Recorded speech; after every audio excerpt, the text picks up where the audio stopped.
ছাত্র জনতার গণ অভ্যুত্থানের পর নোবেল বিজয়ী ডক্টর মোহাম্মদ ইউনূসের নেতৃত্বে অন্তর্বর্তীকালীন সরকারের কাছে সিলেটবাসীর প্রত্যাশা আকাশচুম্বী। প্রশাসনিক সংস্কার, অর্থনৈতিক গতিশীলতা, দুর্নীতি দূরীকরণের দাবি সুশীল সমাজ আর ছাত্র জনতার। পাশাপাশি দ্রুততম সময়ে একটি অংশগ্রহণমূলক নির্বাচনের দাবি সিলেটের বিএনপি নেতাদের। সিলেট থেকে আবু তাহের চৌধুরীর প্রতিবেদন।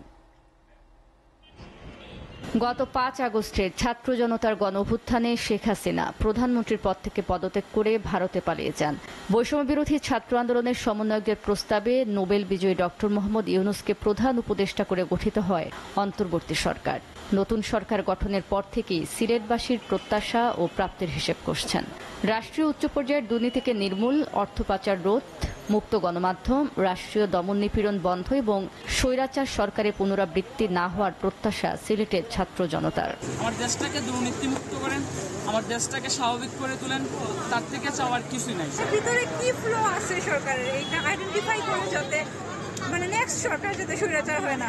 গভর্নমেন্টে যারাই যাক তাদের কাছে একটা মেসেজ এটাই থাকবে যে আমরা অলওয়েজ তাদের মনিটরিং করতেছি। সুশীল সমাজের দাবি দুর্নীতি দমনে দুদককে শক্তিশালী করা না গেলে ছাত্র জনতার গণ অভ্যুত্থানে সুফল আসবে না। পাশাপাশি সীমান্তে চোরাচালান রোধ সহ সীমান্ত নিরাপত্তা জোরদারের দাবি তাদের। এই চিহ্নিত দুর্নীতিবাজ ওরা আমি মনে করি জাতীয় শত্রু।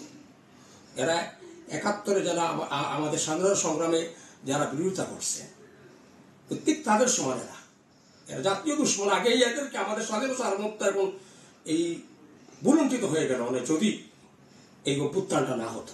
এদিকে ডক্টর ইউনূসের নেতৃত্বাধীন সরকারের কাছে প্রশাসনিক সংস্কার ও দ্রুততম সময়ের মধ্যে নির্বাচনের দাবি বিএনপি নেতাদের।